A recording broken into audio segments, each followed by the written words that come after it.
اتنی محبت ہے حضرت خلیل اللہ سے رب کریم کو. یہاں بھی دیکھیے حضرت ابراہیم سورہ ابراہیم میں دعا مانگتے ہیں. اب ذرا یہ دعا بھی دیکھیں کتنی معنی خیز ہے. فرماتے ہیں وَإِذْ قَالَ إِبْرَاهِيمُ رَبِّ اجْعَلْ هَٰذَا الْبَلَدَ آمِنًا. یاد کرو جب جناب ابراہیم علیہ السلام نے کہا اے اللہ اس شہر کو امن والا بنا دے. جناب ابراہیم علیہ السلام مکے میں نہیں رہتے تھے پر دعائیں مکے کے لیے مانگ رہے ہیں. اے اللہ اس شہر کو امن والا. پوری دنیا کے مسلمانوں کو دعا کرنی چاہیے کہ اللہ مکے مدینے میں ہمیشہ امن ہی رہے. اللہ اسے امن والا بنا دے. ایک بات آپ کو عرض کروں, جس ملک میں امن نہیں ہوتا وہاں کچھ بھی نہیں ہوتا. جب تک امن نہ ہو نہ تجارتوں کا مزہ ہے نہ عبادتوں کا مزہ ہے. کام کاج بھی تبھی ہوتا ہے جب امن ہو. عبادت ریاضت تبلیغ تعلیم تبھی ہوتی ہے جب امن ہو. یہ دیکھیے اللہ کے پیغمبر حضرت خلیل علیہ السلام قیام امن کی ضرورت کے بارے میں کس طرح بیان فرماتے ہیں. کہتے ہیں اے اللہ اس شہر کو امن والا بنا دے. جب تک امن نہیں ہوگا, جب تک اطمینان نہیں ہوگا, ٹھہراؤ نہیں ہوگا, سکون نہیں ہوگا, زندگی کیسے آگے بڑھے گی. اس لیے پوری دنیا کے مسلمانوں کو مل کے کوشش کرنی چاہیے کہ ہر مسلمان ملک کے اندر امن رہے. ہمیں کوشش کرنی چاہیے ہمارے شہروں میں علاقوں میں امن رہے. ڈھیر سارے لوگ ہیں جن کو امن پسند نہیں ہوتا, بدامنی پیدا کرتے ہیں. آپ اپنے ارد گرد دیکھ لیں, یہ غیبتیں کرنے والے, چغلیاں کرنے والے, ایک دوسرے کے بارے میں سازشیں کرنے والے, شرارتیں کرنے والے, یہ سارے بدامنی پھیلانا چاہتے ہیں. اور جناب ابراہیم کیا کہتے ہیں وَإِذْ قَالَ إِبْرَاهِيمُ رَبِّ اجْعَلْ هَٰذَا الْبَلَدَ آمِنًا. حضرت ابراہیم علیہ السلام نے عرض کیا اللہ اس شہر کو امن والا بنا دے. وَاجْنُبْنِي وَبَنِيَّ أَن نَّعْبُدَ الْأَصْنَامَ. اللہ مجھے اور میرے بیٹوں کو بتوں کے پوجنے سے بچا لے. دنیا میں وہ بندہ بچ گیا جس کا عقیدہ محفوظ ہو گیا. سب سے زیادہ قیمتی خزانہ اس بندے کے پاس ہے جس کی اولاد کے عقیدے ٹھیک ہے, جو اسلام پر پختہ ہے. آج ملحد آگے ہیں, ملحد بے دین, جو ذہنوں میں سوال چھوڑتے ہیں معاذ اللہ. ہماری نئی نسل کو گمراہ کرنا چاہتے ہیں, دین سے دور کرنا چاہتے ہیں. اپنے بچوں کے قریب بیٹھا کرو, ان کی باتیں سنا کرو, ان کی سوچیں دیکھا کرو. تھوڑے دن پہلے ایک بچہ مجھے پوسٹ دکھانے لگا, کہنے لگا یہ دیکھیں ایک بندے نے پوسٹ کی ہے کروڑوں اربوں روپیہ تم جانوروں کو قربان کرنے پہ لگا دیتے ہو, یہ غریبوں کو دے دو, لوگوں کے گھر بن جائیں, بچیوں کی شادیاں ہو جائیں. پتہ نہیں لوگوں کو ہر دینی کام پہ غریب کیوں یاد آتے ہیں, یاد آ جاتے ہیں. میں نے انہیں کہا میں دیہاتی آدمی ہوں, ہمارے ڈیرے کے ساتھ ایک ڈیرا ہوتا تھا, چاچا جی بشیر صاحب نے نا ہر سال وہ بیل پالتے تھے بیچنے کے لیے, غریب آدمی تھے, اور کہا کرتا تھا اس دفعہ میرے جانور بڑے اچھے ہیں, یہ صحیح بک گئے تو 2 بیٹیوں کی شادی کروں گا. پال کر بیچنے والے بھی غریب کم ہیں, جو کاروبار کرتے ہیں بڑے فارم بناتے ہیں, پال کر بیچنے والے بھی غریب. اور جو کسائی ذبح کرتے ہیں وہ کون ہوتے ہیں؟ او میرا سارے انو بڑا گوشت باندھے کہندے ڈاکٹر ڈکیا ہے, وہ تو کھائیں گے مرغی یا بکرا, تے جننے ویڑے پل دے جے ماڑے ہی کھانے نے.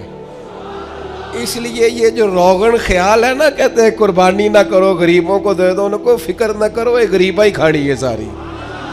امیرہ نو تے بند دے سارے انو, جس سے پوچھو کہندے میں نو ڈاکٹر نے بند کیتا ہے, تو بھئی غریبوں کا کھلا ہے اللہ کے فضل سے, وہ انشاءاللہ کھائیں گے, بلکہ ان کے لیے صحیح کر کے کھلتا ہی بڑی عید والے دن ہے. تو آپ ان کا بھی بند کرنا چاہتے ہیں. اس لیے حضرت ابراہیم کی یہ دعا کہ یا اللہ بتوں سے ہمیں بچا, ہماری اولادوں کو بچا, وہ تو بچے ہوئے تھے. یہ دعا ہی ہماری تعلیم کے لیے. بچوں کی نگرانی کرو, ان کا خیال رکھو, یہ کسی بے دین بد عقیدہ کے پاس نہ جائیں. ان کی زبانوں پہ جب بھی نام آئے یا خدا کا ذکر کریں یا مدینے والے پہ درود و سلام پڑھیں. یہ کبھی جناب ابو بکر کی بات کریں, یہ کبھی عمر کی بات کریں, یہ کبھی سیدنا عثمان کی کریں, یہ کبھی مولا علی کی کریں. یہ بار بار کہیں کیا بات رضا اس شمنستان کرم کی, زہرا ہے کلی جس میں حسن اور حسین پھول. بار بار بات کریں حضور کی اولاد. تو عزیز بھائی حضرت ابراہیم نے دعا مانگی, یا اللہ مجھے بھی اور میری اولاد کو بھی بتوں سے بچا, برے لوگوں سے بچا, گندے عقیدے والوں سے بچا. پھر فرمایا ربی انہن اضللن کثیرا من الناس. یہ دیکھو بتوں کی بات ہو رہی ہے, لوگ کہتے ہیں فلاں کے پیچھے بڑے لگ گئے. حضرت ابراہیم تو کہہ رہے ہیں اللہ ان بتوں نے بڑے لوگوں کو گمراہ کر دیا ہے. گمراہی ویسے ہی جلدی دل کے اندر جگہ پکڑتی ہے, شیطانی باتیں ویسے ہی جلدی سمجھ میں آتی ہیں لوگوں. ڈھیر سارے ربی انہن اضللن کثیرا من الناس. اے اللہ ان بتوں نے ایک بہت بڑی جماعت کو گمراہ کر دیا. تو جو بولتے نہیں تھے باطل, جو باطل بولتے نہیں تھے انہوں نے بڑے گمراہ کیے, تو جو بولنے والے ہیں وہ دیکھیں کتنوں کو گمراہ کریں گے. اس لیے حضرت اقبال بولے, کہنے لگے یہ دور بھی اپنے ابراہیم کی تلاش میں ہے, یہ دور اپنے ابراہیم کی تلاش میں ہے. صنم کدا ہے جہاں لا الہ الا اللہ. اور فرماتے ہیں بہار ہو کہ خزاں لا الہ الا اللہ. اگرچہ بت ہیں جماعت کی آستینوں پہ, پر مجھے ہے حکم ازاں لا الہ الا اللہ. ہم یہ گواہی دیتے رہیں گے اللہ کی توحید. کثیر لوگوں کو انہوں نے گمراہ کر دیا. ایک اور ذرا انوکھا انداز دیکھیے جناب ابراہیم کا. فرماتے ہیں فمن تابعنی فانہ منی. یا اللہ جو میری پیروی کرے وہ تو میرا ہے. تو اے کلیم جو آپ کی پیروی نہ کرے, انداز دیکھیے, فمن تابعنی فانہ منی, جو میری پیروی کرے مالک وہ میرا ہے. ومن عصانی فانک غفور الرحیم. اور اللہ جو میری نافرمانی کرے نا, ابراہیم اس کے ساتھ کیا کریں جو آپ کا نافرمان ہے. فرمایا فانک غفور الرحیم, بے شک تو بڑا بخشنے والا معاف کرنے والا ہے. جو فرما برداری کرے وہ تو میرا ہے, اور مالک جو نافرمانی کرے تو بڑا مہربان ہے, تو معاف کرنے والا ہے. یہاں ہم کہتے ہیں جو نافرمانی کرے, جو ہمارا نافرمان ہو وہ کسی کام کا نہیں, مارو سزا دو. فرمایا جو میرا نافرمان, مالک تو غفور الرحیم ہے, تو مہربانی کرنے والا ہے. آپ یقین کریں مر جانے کو جی چاہتا ہے. جناب ابراہیم کی دعائیں, فَمَا رَبَّنَا إِنِّي أَسْكَنْتُ مِنْ ذُرِّيَّتِي بِوَادٍ غَيْرِ ذِي زَرْعٍ عِنْدَ بَيْتِكَ الْمُحَرَّمِ. اے اللہ میں نے اپنی کچھ اولاد کو نا ایک ایسی وادی میں ٹھہرایا ہے جہاں کھیتی نہیں ہوتی, جو سرسبز و آباد نہیں, بنجر زمین ہے, وہاں میں نے ٹھہرایا ہے. پر عند بیتک المحرم, ٹھہرایا ہے تیرے حرمت والے گھر کے پاس. حضرت ابراہیم علیہ السلام کو حکم ہو گیا کہ بیٹے کو اور بیوی کو بیت اللہ چھوڑ آؤ. اولاد بزدل کر دیتی ہے بھائی. چند سالوں کے لیے پردیس لوگ جاتے ہیں تو روتے ہوئے جاتے ہیں. غیر معینہ مدت کے لیے جناب ابراہیم اپنے لخت جگر کو, اور بیٹا بھی عام نہیں, حضرت اسماعیل علیہ السلام اتنے سونے تھے کہ ان جیسا خوبصورت کوئی نہیں.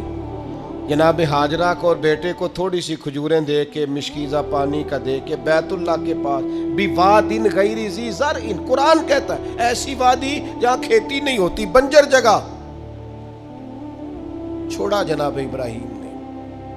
پلٹنے لگے تو جناب حاجرہ دامن تھام کے کہنے لگی بیٹے کو چھوڑ کے جا رہے, پتر کو چھوڑ کے جا رہے, مجھے چھوڑ کے جا رہے. حضرت ابراہیم چوپ ہیں. میری بہنوں, اپنے شوہروں سے سوال پوچھنے والیوں, نہیں ہوتے کچھ سوالوں کے جواب شوہر کے پاس. اپنے بزرگوں سے سوال پوچھنے والے بیٹوں, نہیں کچھ سوالوں کے جواب ہوتے. روز اپنے بڑوں کو کٹہرے میں کھڑے کرنے والوں, کچھ سوالوں کے جواب نہ پوچھا کرو. کچھ راز ایسے ہوتے ہیں جن کے بارے میں نہ گفتگو کرو. پوچھا خاتون نے کیوں چھوڑ کے جا رہے ہو؟ جناب ابراہیم چپ ہے. پھر پوچھا کیوں چھوڑ کے جا رہے؟ وہ خاموش ہے, کیونکہ بات ہی بڑی انوکھی ہے. بیٹے کو چھوڑ آنا, بیوی کو چھوڑ آنا ایسی جگہ جہاں کھیتی کوئی نہیں, پانی کوئی نہیں. پھر حضرت حاجرہ خود ہی بولی, فرمانے لگی آپ چھوڑ کے جا رہے ہیں یا رب کا حکم ہے؟ تو حضرت خلیل کہنے لگے حاجرہ اللہ کا حکم ہے.